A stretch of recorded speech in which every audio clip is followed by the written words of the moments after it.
Tassa Bhagavato Arahato Samma Sambuddhassa. Namo Tassa Bhagavato Arahato Samma Sambuddhassa. Namo Tassa Bhagavato Arahato Samma Sambuddhassa.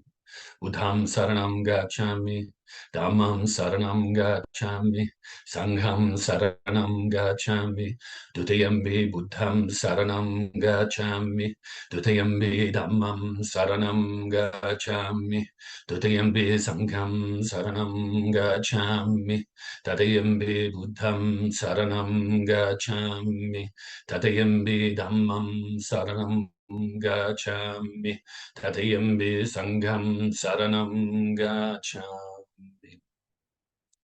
Namo Buddhaya, Namo Dharmaya, Namo Sanghaya.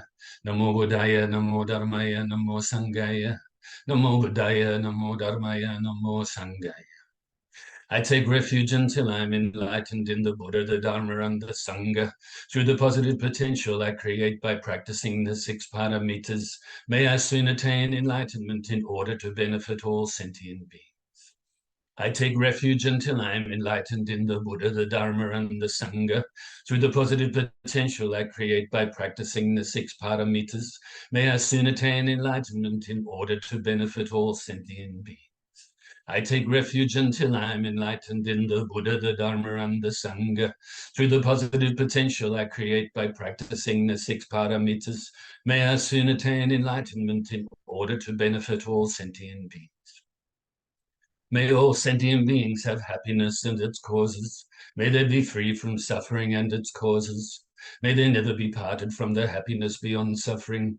May they abide in equanimity, free of bias, attachment to the near, and aversion from the far. I shall cause this. Great compassionate Buddha, please inspire me to be able to do so. Reverently, I prostrate with my body, speech, and mind, and present clouds of every type of offerings, actual and mentally transformed. I confess all of my negative actions accumulated since beginningless time, and rejoice in all the virtues of all holy and ordinary beings. Please remain until cyclic existence ends, and turn the wheel of Dharma for all sentient beings. I dedicate the virtues of myself and others to the great enlightenment. However innumerable all sentient beings are, I vow to save them all. However inexhaustible my delusions are, I vow to extinguish them all. However immeasurable the Dharma teachings are, I vow to master them all. However endless the Buddha's way is, I vow to follow it completely. Om Mani Padme Hum, Om Mani Padme Hum, Om Mani Padme Hum. Tayata Gati Gati Paragati Parasamgati Buddhisoha. Tayata Gati Gati Paragati Parasamgati Buddhisoha. Tayata Gati Gati Paragati Parasamgati Buddhisoha. So now get yourself comfortable for some meditation. I hope your day is good, wherever you are in the world or in Australia, other countries as well. Very good morning to you in the middle of winter in England. And I rejoice in your efforts to get up so early, 6 a.m. in the morning now. And Southeast Asian countries are about 4 hours behind Australia. So what's that? Probably about 1 p.m., maybe 2 p.m. And then, of course, in Australia, it's after 5 p.m. right now, in Melbourne and Sydney anyway. Okie dokie, so that's my time report for the moment. Now forget everything I said. I'll give a weather report now. No, I won't. We'll do some meditation, more important. So get yourself comfortable, eyes gently closed, lips gently touching, tongue resting on the upper palate, in the mouth, shoulders nice and calm, not slouching, you're not lazy, but also not rigid. Don't try too hard, don't try too little. Bring the mind inside the body and let's release whatever tension we may have in the body, starting from the tips of the toes all the way up your legs, to your shoulders, down to the tips of your fingers, and then up to the top of your head. So as you pass, as you concentrate on different areas, as you work your way through the body from the bottom to the top, release whatever tension you come across at that moment in that area. So let's do this in silence for a little bit.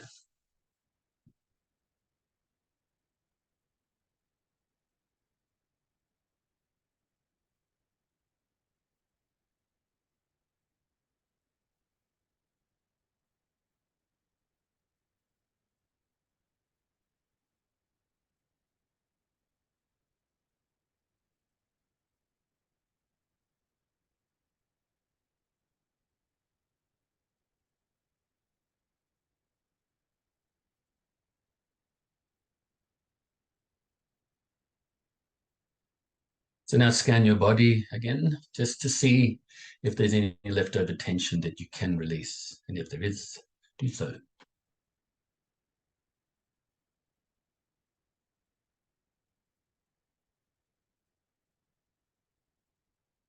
Now bring your mind to your breath, tip of your nose initially, and follow the feeling of the breath as you breathe all the way into your lungs and then back out your nose again.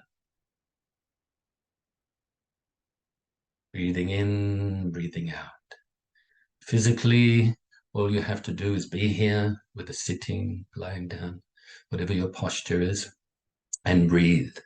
That's all you have to do physically. Mentally, all you have to do is place your mind onto the feeling of the breath as you are breathing in and out. And when the mind wanders or if it becomes dull or sleepy, then replace it onto the breath. Apply the antidote of replacing the mind onto the breath. That's all you have to do mentally. Quite easy, uncomplicated, isn't it? What makes it a bit complicated is our overthinking mind and overly dull mind. Two extremes, and not the middle path at that time. Sometimes our mind is overthinking, agitated, overexcited, worried, anxious, and so on. Or it's the other one, dull, fuzzy, sleepy. So now we are working to develop a mind that is clear, stable, flexible, humble, bright, conducive to realizing the supreme wisdom, actually. Right now, to develop this supreme concentration, or you could say perfect concentration, okay? One-pointed concentration.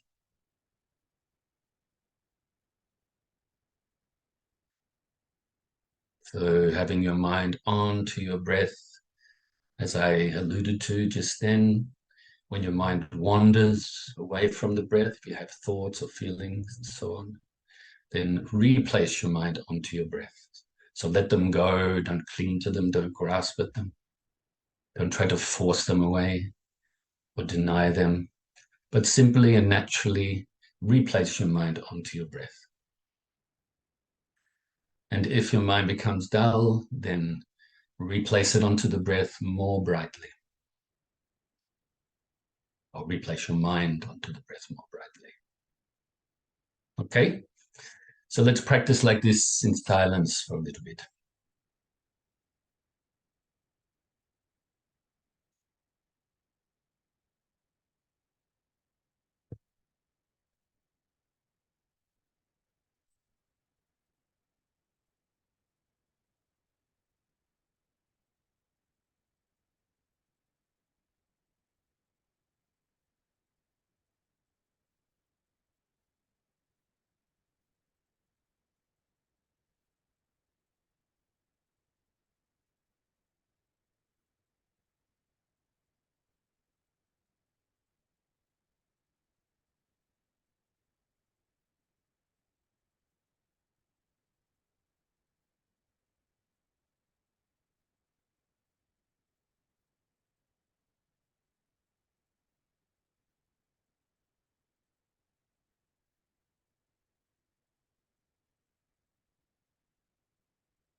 So now you can feel very pleased with yourself and fill yourself with universal loving kindness. Fill your whole being with universal loving kindness, either by just going with the feeling or utilizing the feeling as well as visualization, filling your whole being with the white light or white nectar.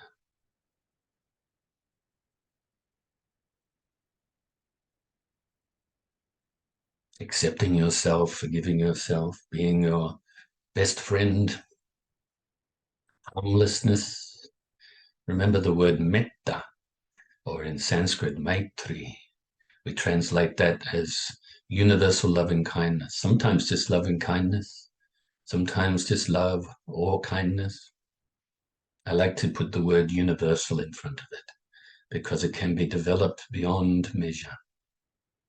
And it's very closely related to the word mitra, which means friend, as in kalyana mitra, or virtuous friend, a saying that we use a lot in the Dharma in relation to our teachers or our Dharma friends.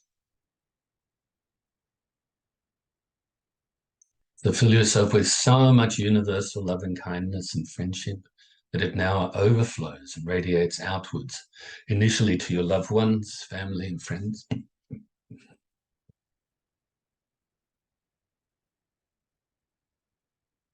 Filling them with the universal love and kindness. May they be happy, may they be free from suffering, may they be peaceful.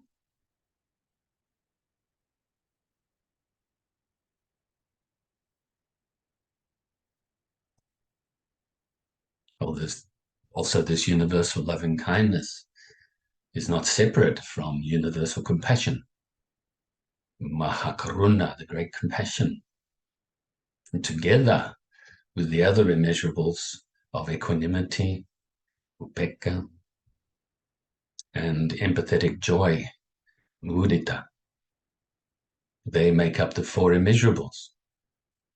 And by practicing these four immeasurables, we can develop what we call the relative bodhicitta, eventually to marry with the wisdom, and lead to ultimate bodhicitta. None of this is separate, but we utilize the methods taught by the Buddha, in this case, the loving kindness meditation, to develop specifically loving kindness. This will help the other ones. And now radiate this universal loving kindness out to strangers as well, filling them with the universal loving kindness. May they be happy, free from suffering, and be peaceful.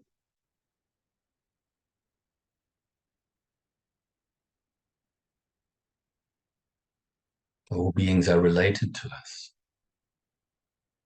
whether we realize this or not. Everything is interdependent, interrelated. So now extend this love and kindness out to those you may regard as enemies right now. Fill them with the universal loving kindness too. May they also be happy, free from suffering, and be peaceful.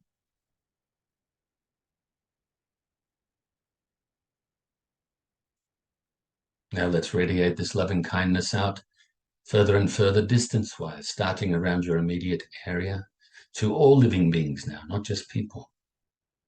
All the living beings that live on the land, even under the land, fly through the air, live in the waters, whether they are born from wombs, eggs, moisture, or through transformation. May they all be happy, free from suffering, and be peaceful.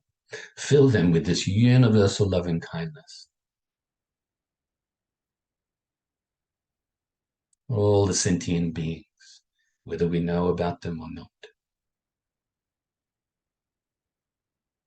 Now have this loving kindness radiate throughout your whole state or county, to all of the living beings.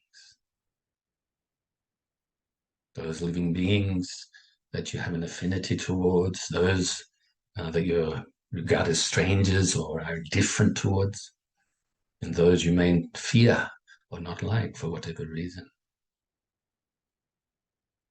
And now throughout other states and counties, throughout your whole country, like a tidal wave of loving kindness, going out further and further. And now to other countries throughout the world. Have your loving kindness pervade throughout all of these countries and also the waters as well, the oceans. Have your loving kindness go down to the core of the earth and to the outermost atmosphere, until your loving kindness pervades throughout the whole planet and now beyond the planet alone, throughout the whole solar system and the galaxy and the universe and beyond. Have your loving kindness radiate throughout the infinite space.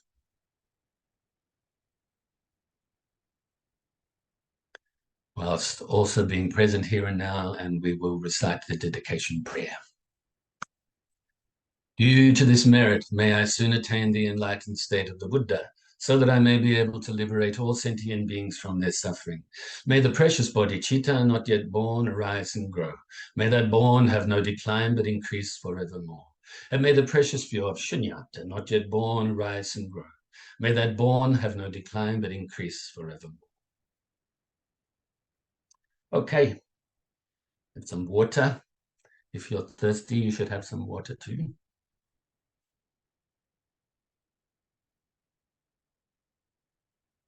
The pure water of the Dharma, putting out the impure flames of ignorance, attachment, and aversion, and all of the other mental afflictions that arise due to these three poisons. We can practice the Dharma in everything we do, even just having a sip of water. Bring to your mind your faults, mental afflictions to be purified, and then apply the Dharma. Taste the Dharma. Okie dokie. So now we'll continue to address these questions or answer these questions that came in throughout last year while we were having the commentary on the 8 verses of thought transformation. And as you know, I am doing it by reading to you from my book, reading the quote, and then the explanation of the quote.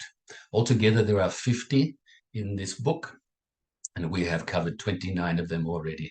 And I guarantee all of the questions will be answered by doing this, and more questions will be answered as well. And if, like I said last week and the week before, even going into the next subject, some of that subject's teachings will be covered by doing this as well. I checked it out. Okay, so this next one, number 30, says blah, blah, blah, only speak skillfully. So to me, I'm got a little bit of sort of a humorous mind right now, having the quote say blah, blah, blah. So often we speak, when we speak, we think, oh, I have to say something. Maybe we speak unskillfully. Maybe we lie. Maybe we speak divisively, slandering others without even knowing about it, because it may be a habit. You may only do it a little tiny bit. Speaking meaninglessly, gossiping, or even harshly. And so the 4 types of speech we should avoid, aren't they? We should instead speak the truth, speak to unite people, speak with good communication, good skills, sweetly, as well as meaningfully. But blah, blah, blah. So often we just say the things that we already know. Now, this is fine if we are sharing with others to help others, create some understanding between others and so on. But if you're just repeating everything you know already, what's the point? Might as well stay silent, unless it's with good purpose. Then also, quite often we are speaking to impress others. And like I said before, speaking because we think we have to say something. You know, there are many times in life maybe we do have to say something to make other people, you know, feel good, or to create understanding and so on. Okay, but most of the time, I think we can stay silent. You know, so blah blah blah. It's also the name I'd share with you as well, the name of a teaching I gave at a Sri Lankan temple. Some of you know this, the Sakyamuni Sambuddha Vihara, a bunch of years ago, probably 10 years or more now. I was teaching once a month there. They used to have a youth retreat that run from early morning until about 2 p.m. like once a month on a Sunday. And I used to go there before going off in those days to teach at the Dharma Buddhist Center in the afternoon, and so you can give the Dharma talk. Okay, so in the mornings, the monks used to lead the meditations and so on, the monks at that temple, and then I used to go there sometime around about noon, I think. It was like an hour and a quarter Dharma talk or something. And what I used to do is I used to get them to ask questions. So it starts out as Q&A, and then they ask the question, and then I give the answer. And whatever question they ask, or the most important question, if there's many questions that they ask, then gives it a title. So this one was talking about speaking skillfully. So we named the class blah, blah, blah. And the reason I did this was to try to help them have some fun as well, but also try to help them to remember the teachings, to sort of bring them into their mind and not forget them. Some other examples of that actually was don't be like a frog in a well, which means taking responsibility, having an open mind, and so on. And another one, fish in Egypt, don't be like a fish in Egypt, and live in denial, if you get my joke. And that just came out of my mouth. Very hard to translate that into Singali at that time, because the master of the temple didn't get the joke, and they were trying to translate it into his language so he could understand. Forget it. I said it's a play on words. Don't worry about it. You know, it makes sense in English because we're playing on these words. But anyway, that class was about taking responsibility as a youth, you know, being a teenager or young adult, with the studies coming up. I think they had university exams coming up and high school exams, etc.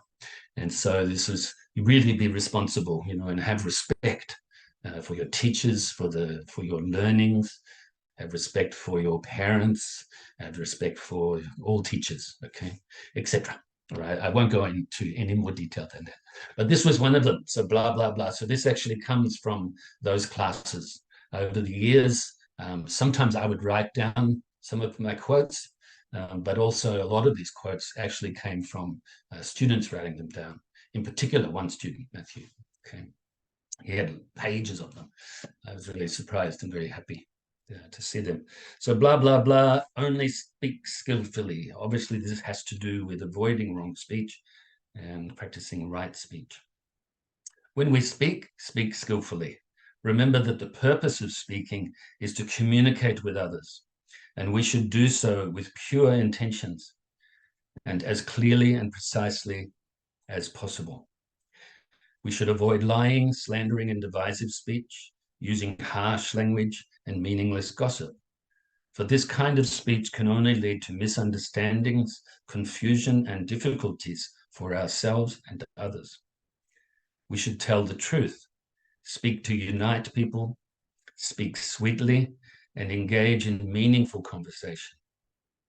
Speaking in this way allows ourselves and those whom we are conversing with to have the opportunity to avoid misunderstandings and confusion, and to develop genuine understanding based on friendship and goodwill. So avoid unhelpful, harmful, and unwholesome speech, and engage only in helpful, beneficial, and wholesome speech with pure intentions. So I think you know this teaching already from the commentary on the Eightfold Path and other teachings as well, different times, answering questions at different times. Also, the commentary I gave on the Enlightenment and the teaching song that I wrote in 2012, I think a year and a half ago, just before I gave the commentary on the Metta Sutta. I gave a teaching on some of my songs, you know, commentary on those. And so we covered it again during that time. So I think we'll leave that there now. just don't do blah, blah, blah, okay? But actually, better to do blah, blah, blah than to do blah, blah, blah, okay? So in other words, if meaningless, it's better than harmful, you know? But eventually, meaningless creates the habit of a lack of understanding and maybe dull mind. And so eventually it is harmful. So avoid blah, blah, blah, and speak skillfully. So that's that one to put to bed. How long have I got? Maybe 12 minutes. Okie doke. So I hope you're enjoying this. I think you are. I haven't received any complaints yet. So that's a good thing. I always invite you to complain if you want, with good intentions. What do they call that? Something about critical or good critique or whatever. You can do it, okay? If you think that I can teach better, utilize my skills better, then and my knowledge better, then let me know. Okay, so the next one is bodhisattvas fear the cause, ordinary beings fear the effect. I'll read it to you, then explain, because this is talking about the law of karma, but also the practice and development of the bodhicitta as well. Ordinarily, we living beings fear the effect or result, vipaka, of our actions or causes, karma, rather than having a healthy fear of the causes, not realizing that to avoid the effect, we must avoid the cause. With no cause, there will be no effect. Whereas the sincere Buddhist practitioner, so that I'm using that for some traditions, maybe don't think about bodhisattva apart from Sakyamuni Buddha or Gautama Buddha being a bodhisattva before he attained enlightenment. Maybe don't think about it too much. So I actually replaced the word bodhisattva with sincere Buddhist practitioner there. But what I really mean is a bodhisattva. Okay. So I will replace the word back again. So whereas the bodhisattva, the sincere Buddhist practitioner, on the path to enlightenment aims to avoid unwholesome actions of body, speech, and mind, and therefore avoiding causing unwholesome effects. We should do our very best to only engage in actions that create the causes and conditions for enlightenment. You know, so often we talk about creating the good conditions in life, creating the merit or the positive potential, if you like, to help us to have the conditions for us to realize the wisdom, develop the bodhicitta, and so on. Yes, we do that, but I've covered it here by saying the causes and conditions for enlightenment. So this includes the merit. It's like it includes the fields of merit, but eventually leading to full enlightenment. This is like the dedication prayer, really, isn't it? Yeah, maybe we attain enlightenment for the benefit of all living beings, to bring them benefit. So we can't attain enlightenment of a Buddha without having this bodhicitta intention. But obviously, without a cause, there's no effect. Without a seed, the plant doesn't grow. Without the seed and or the conditions, for instance, using this example, water, sunlight, things like that, the care, the plant won't grow. And it's the same if you don't plant, if you want to have happiness, then to make it simple, just happiness, then you have to cause the happiness. You have to base your actions on a wholesome state of mind, your words on wholesome states of mind, okay? If you want to avoid suffering, then you have to not cause the suffering, not have your actions be based on ignorance, attachment, aversion, anger, hatred, and so on, okay? So it's really important to have a healthy fear of the cause, the fear of unwholesomeness, what we call moral shame. Those two, fear of unwholesomeness and moral shame, are part of the 11 virtuous states of mind, 11 kusala citta. Okay, kusala means virtuous, citta means consciousness or mind. Okay, so, and avoid the opposite, having a lack of fear of unwholesomeness, having a lack of moral shame. Moral shame is very important, you know, that we actually feel ashamed if we are immoral. The fear of unwholesomeness, healthy fear. So having this healthy fear of the cause, the unwholesome cause, is really important, rather than running around being not happy at experiencing suffering that we caused, you know. Instead, don't cause it. Then you have no worries, mate. Okay. So I think that's probably enough. I'm just going to read a couple of the lines from there, though. So we ordinary beings, right? Us living beings, fear the effect or result, the suffering, in other words. So the effect of our causes, rather than having a healthy fear of the cause. Don't make the cause of suffering if you don't want to suffer. You want to be happy, cause the happiness.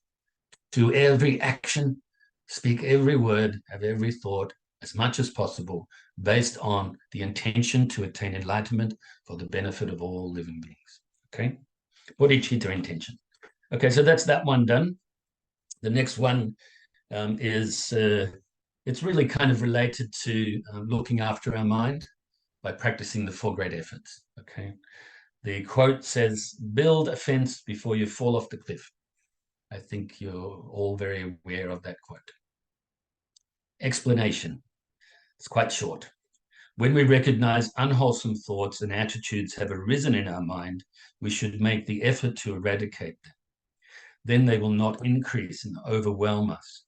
We should protect our minds from unwholesome thoughts and attitudes, just as we would build a fence if we lived at the edge of a cliff. The Dharma is the fence. And more specifically, the fence here is the four great efforts. So protecting the mind from unwholesomeness. If unwholesome thoughts have arisen, eradicate them. If unwholesome thoughts have not arisen, protect your mind from having them arise. If wholesome thoughts have arisen, keep them, nurture them. You know, protect your mind this way. And if wholesome thoughts have not yet arisen, have them arise. So keep a wholesome state of mind and relinquish unwholesomeness. That's really the four great efforts. And I won't go into any more detail than that today, because once again, this is part of the Eightfold Path, isn't it? Number 6, the right effort. We can go further, though, and say we should actually, you know, having the first one is avoiding unwholesomeness. The second one is to have wholesome state of mind. The next one is to give rise to enthusiasm in our practice. I'm talking about now the effort as the fourth of the 6 paramitas, with the bodhicitta intention underlying it. You know, it takes it further. Okay. And also, you know, we can say make the effort to benefit others as well. Make the effort to practice the Dharma. You know, make the effort to drink the Dharma. In fact, I'm going to drink the Dharma now. Okay, so I think that'll do. In fact, we're going to get onto more than I thought we would. What have we got? 2.5 minutes to go. This one's quite long, though. Maybe we leave it there. So yeah, we'll have to leave it there. This one is talking about emptiness and impermanence. So I think it's going to take a little bit longer than 2.5 minutes. So in fact, it's only one. The explanation's only four paragraphs, so it's not too bad. The quote, though, is you know, it's can one moment change everything? And of course, the answer for that, without going into the quote, is yes and no. Everything is interrelated. This is sort of like the teaching I give for New Year's. Everything's new, but nothing is new. You know, same type of thing. So I'll leave that there. And make sure you look after your mind, you know. You know, like I'll give an example to do with weather. Last week and into this last week, we had really extreme weather here. And we could get really irritated in this hot weather, especially when for almost 24 hours, the power went out. We didn't have electricity. So we couldn't keep cool. wouldn't have the air conditioner. And of course, it's the same over in Europe and Britain or America right now, because the temperatures have been, I know, really, really cold in many areas. And of course, I've known and heard that there's been power outages. So that's very difficult for everyone staying really cold. But you can look after your mind. You can dress your body, of course. Dress your body, undress your mind. Okay, so that's another quote actually, but it's not in this book. So dress your body. If it's really cold, dress your body. If it's really hot, put clothes on that don't make you too hot. You know, maybe run cold water and put flannel under there, or a towel, stick it on you. And undress your mind. What I mean by that is open the mind, you know, purify the mind from the kaleshas or mental afflictions. So we can always practice the Dharma, even when there's difficult circumstances around us on the outside. Okay, so I rejoice in your meritorious goodness and look forward to seeing you next week. And you can shoot me questions if you like, and it's up to you. I haven't got many questions recently because we've been doing this. Okay, Namo Buddhaya, Namo Dharmaya, Namo Sanghaya.